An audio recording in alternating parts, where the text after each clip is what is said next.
Welcome to this video training course. I'm going to lead you step by step on how to enable an automation rule. With the automation rules, you can automatically switch your subscribers from buyers lists to non-buyers lists or vice versa. It's extremely easy. So without further ado, let's get into it.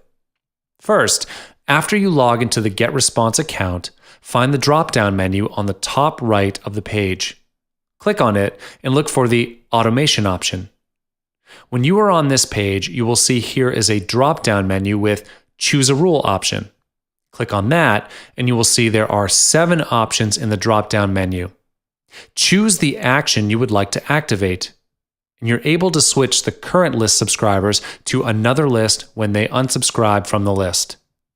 In this case, the action will be activated when the subscribers of Email How To list unsubscribe and subscribe to another list of mine.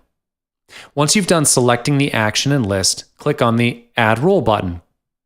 As you can see from here, you've created a new rule. If you do not want the automation rule to take action anymore, you can delete it. Just click on the Rubbish Bin button. And that is all you need to know on how to set up an automation rule. Thanks for watching.